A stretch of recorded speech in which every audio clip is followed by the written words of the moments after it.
4월 1일 수요일 아침 우리에게 주시는 하나님의 말씀은 마가복음 13장 1절에서 13절 말씀입니다. 드라마 바이블로 듣도록 하겠습니다. 예수께서 성전에서 나가실 때 제자 중 하나가 이르되, 선생님이여 보소서, 이 돌들이 어떠하며 이 건물들이 어떠하니까? 네가 이 큰 건물들을 보느냐? 돌 하나도 돌 위에 남지 않고 다 무너뜨려지리라. 예수께서 감람산에서 성전을 마주 대하여 앉으셨을 때 베드로와 야고보와 요한과 안드레가 조용히 묻되, 우리에게 이르소서, 어느 때 이런 일이 있겠사오며 이 모든 일이 이루어지려 할 때 무슨 징조가 있사오리이까? 너희가 사람의 미혹을 받지 않도록 주의하라. 많은 사람이 내 이름으로 와서 이르되 내가 그라하여 많은 사람을 미혹하리라. 난리와 난리의 소문을 들을 때 두려워하지 말라. 이런 일이 있어야 하되 아직 끝은 아니니라. 민족이 민족을, 나라가 나라를 대적하여 일어나겠고 곳곳에 지진이 있으며 기근이 있으리니 이는 재난의 시작이니라. 너희는 스스로 조심하라. 사람들이 너희를 공회에 넘겨주겠고 너희를 회당에서 매질하겠으며 나로 말미암아 너희가 권력자들과 임금들 앞에 서리니 이는 그들에게 증거가 되려 함이라. 또 복음이 먼저 만국에 전파되어야 할 것이니라. 사람들이 너희를 끌어다가 넘겨줄 때 무슨 말을 할까 미리 염려하지 말고 무엇이든지 그때 너희에게 주시는 그 말을 하라. 말하는 이는 너희가 아니요 성령이시니라. 형제가 형제를, 아버지가 자식을 죽는 데에 내주며 자식들이 부모를 대적하여 죽게 하리라. 또 너희가 내 이름으로 말미암아 모든 사람에게 미움을 받을 것이나 끝까지 견디는 자는 구원을 받으리라. 이 동영상을 듣는 성도님들에게 하늘의 신령한 복과 땅의 기름진 복이 차고 넘치시기를 소망합니다. 오늘도 주의 십자가의 보혈의 피로 승리하시기 바랍니다. 유대인들에게 있어서 성전은 중요합니다. 그들은 예루살렘 성전을 중심으로 삶을 살아왔습니다. 1차 솔로몬 성전이 파괴되어 포로 생활을 하면서 성전에 대한 사모함을 잃지 않았습니다. 포로에서 귀환할 때 스룹바벨 성전을 재건하였습니다. 포로기 때는 쉬나 고개라는 회당을 만들어 비록 제사를 드리지 못하였으나 축소된 성전의 기능을 다하였습니다. 오늘날도 성전과 같은 교회는 중요합니다. 그리스도인들이 교회를 중심으로 삶을 사는 것은 중요한 삶의 패턴입니다. 예수님께서는 예루살렘의 왕으로 입성하시고 성전을 먼저 찾으십니다. 성전을 강도의 소굴로 만든 것을 보시고 장사하는 사람들을 다 쫓아내시고 청결케 하십니다. 또한 열매가 없는 무화과 나무를 저주하셔서 마르게 하시고 서기관과 바리새인들의 외식을 책망하십니다. 성전에서 2렙돈을 헌금하는 과부를 칭찬하시고 이어서 종말에 대한 말씀을 시작하십니다. 먼저 1절부터 4절의 말씀을 보시면 성전 파괴에 대한 말씀을 하십니다. 예수님께서 성전에서 나가시고 감람산으로 향하여 가실 때 일입니다. 이때 한 제자가 예수님께 질문합니다. 선생님, 이 돌들이 어떠하며 이 성전이 어떻게 되겠습니까? 이에 예수님께서는 돌 하나도 돌 위에 남지 않고 다 무너뜨리라 대답하십니다. 가히 혁명적인 말씀을 하십니다. 헤롯 성전의 멸망을 예고하신 것입니다. 당시 유대인들은 종말에 하나님께서 성전을 온전히 회복시키리라 기대하고 있었습니다. 이 기대와 달리 예수님께서는 정반대로 말씀하신 것입니다.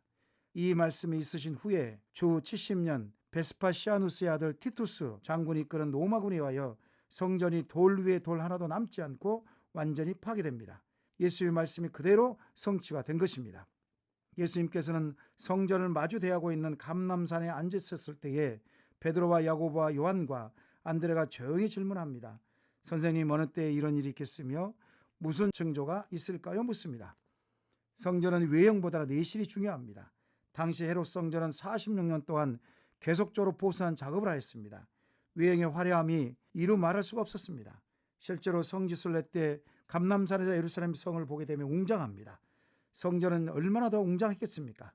하나님께서 원하시는 성전은 외형이 화려한 것이 아니라 하나님을 경외하며 만민이 기도하는 거룩한 집이었습니다.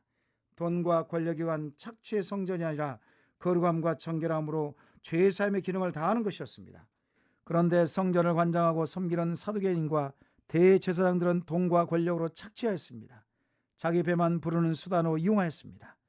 성전의 기능을 온전하게 회복시키려고 오신 예수님을 오히려 죽이려 하였습니다. 이러한 성전은 성전으로서 기능을 다하지 못하여 존재할 이유가 없었습니다.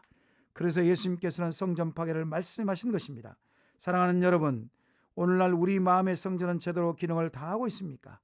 날마다 마음을 예수 그리스도께 우선순위를 두고 있습니까? 거룩함과 정결함을 위하여 죄를 자복하고 회개하여 마음을 잘 지키고 있습니까? 마음의 성전의 기능이 온전히 회복되기를 이 시간 간절히 소망합니다. 두 번째로 5절에서 8절을 보시면 성전 파괴 전 징조가 나옵니다. 첫 번째 징조는 메시아를 사칭하는 자들이 많이 일어난다고 하셨습니다. 내가 예수님이다. 예수님의 이름으로 와서 많은 사람을 미혹하고 현혹한다고 하셨습니다. 실제로 제1차 유대 로마 전쟁 때 많은 민족주의 지도자들이 나타나 마치 메시아처럼 유대 민족들을 구원할 것처럼 기대감을 갖게 하여 대중적 지지를 받았다고 합니다. 그러므로 예수님께서는 이런 자들의 미혹을 주의하라 당부하고 계십니다. 두 번째 징조는 난리와 난리 소문이 일어나고 민족과 민족이 나라와 나라가 서로 대적하며 전쟁이 일어난다고 하였습니다. 말세의 징조의 전쟁이 일어나는데 민족끼리 국내 전쟁이 일어나고 나라와 나라끼리 국제 전쟁이 일어난다는 것입니다. 난리와 난리의 소문을 들어도 두려워하지 말라고 예수님은 말씀하셨습니다. 세 번째 징조는 세계 곳곳에 지진이나 기근이 일어난다고 하셨습니다. 거짓 메시아가 나와서 미혹해도 전쟁과 기근과 지진이 일어나도 두려워하지 말라고 예수님은 말씀하십니다. 이런 일이 있는 것은 이제 시작이며 아직 끝이 아니다라고 제자들에게 말씀하십니다. 사랑하는 여러분, 우리는 항상 종말의 때를 준비하고 살아야 합니다. 전쟁과 기근과 지진과 자연재난의 징조가 있을지라도 우리는 두려워하지 말아야 합니다. 성경에서 두려워하지 말라는 365는 367번 정도 된다고 합니다. 매일 두려워하지 말라는 것이죠. 두려움은 사탄이 주는 강력한 무기라고 합니다. 두려움이 올 때 두려움을 떨쳐버리는 하나님의 말씀을 붙잡아야 합니다. 하나님께서 무엇이라고 말씀하신가 들어야 합니다. 그 말씀에 의지하여 조금도 흔들림 없이 우리의 신앙과 믿음을 지켜야 합니다. 무엇보다 말씀을 통해 분별력 가지고 미혹당하지 않도록 항상 깨어 있어야 합니다. 항상 말씀으로 깨어있는 저와 여러분 되시기를 소망합니다. 세 번째로 9절부터 13절의 말씀을 보시면 예수님께서는 성전에 파괴되기 전 고난에 대해서 말씀하십니다. 예수님께서는 5절에 주의하라 당부하셨고 9절에 스스로 조심하라 당부하셨습니다. 이 말씀은 일반 사람들보다는 제자들에게 하신 말씀입니다. 제자들에게 장차 다가올 고난에 대하여 준비하고 각오가 있어야 한다고 미리 말씀하신 것입니다. 그 고난이 무엇입니까? 사람들이 믿는 자들을 법정에 세우고 회당에서 매질을 하고 권력자들과 임금들 앞에 세운다는 것입니다.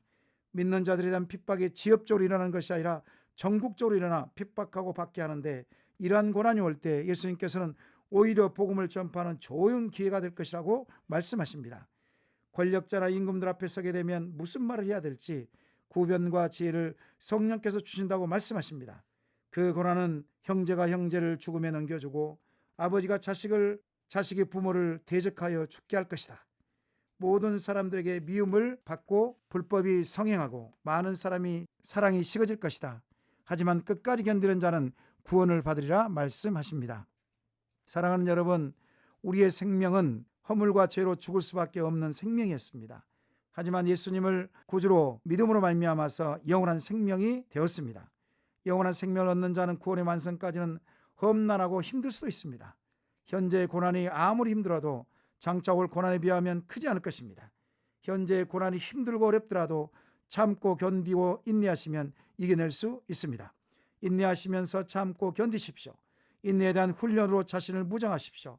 이렇게 하면 어떤 고난이 와도 이겨낼 수 있습니다. 너무 조급해하지 마시기 바랍니다.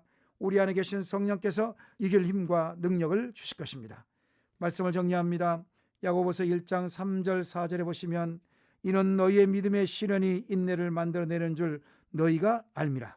인내를 온전히 이루라. 이는 너희로 온전하고 구비하여 조금도 부족함이 없게 하려 함이라. 지금의 시간과 환경은 말세를 준비하는 과정이라 생각하시고 이것도 훈련이라 생각하시기 바랍니다. 답답할 때도 있을 것입니다. 앞으로 다가올 인생의 어려움과 마지막 때 더 큰 환난이나 시험이 올 수도 있습니다. 이때 인내를 온전히 이루는 것이 정말 중요합니다. 오늘도 뱀처럼 지혜롭게 비둘기처럼 순결하게 주님이 주시는 힘과 능력 가지고 이 하루도 주 예수 이름으로 승리하시기를 축원합니다. 이 시간 말씀을 생각하시면서 기도하겠습니다. 하나님, 내 마음의 성전을 거룩하고 정결하게 하옵소서. 내 마음의 성전을 세상 욕으로부터 지키게 하시고 악하고 더러운 것들이 주 예수 그리스도 이름으로 떠나가게 하옵소서. 인생 가운데 고난당하고 어려움당할 때에 주의 보혈의 피로 인내하며 승리하게 하옵소서. 이와 같은 기도 점까지 기도해 주시고 교회 공동체와 아픈 환우를 위해서 기도하겠습니다.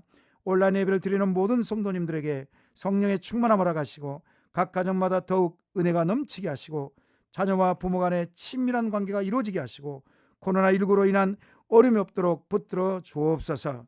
환우를 위해서 기도할 것은 김인혜 집사님, 김기석 집사님, 김찬준 집사님, 김영자 권사님, 김광순 집사님, 김성자 권사님, 이명심 집사님, 이영미 집사님의 부친 이호 성도님, 정공주 집사님의 모친 장금자 권사님, 유종숙 집사님의 모친 박영기 집사님, 김은숙 권사님을 위해서 하나님 은혜와 치유의 손길로 말미암아 온전한 회복이 일어나도록 기도해 주시고, 마지막으로 나라와 민족과 선교사를 위해서 기도할 것은 코로나19 바이러스로 인한 확산을 막아주시고 더 이상 확진자와 사망자가 발생되지 않도록 국가적 재난에 헌신하고 있는 대통령과 의정자들과 의료진들에게 지치지 않는 체력과 지혜를 주시도록 속히 치료제와 백신이 개발되도록 인도에서 선교하시는 오정묵 강기숙 선교사님의 성령 충만함과 비자 문제 해결과 안전을 지켜달라고 이 시간 주여 한번 부르시고 통성으로 기도하시겠습니다.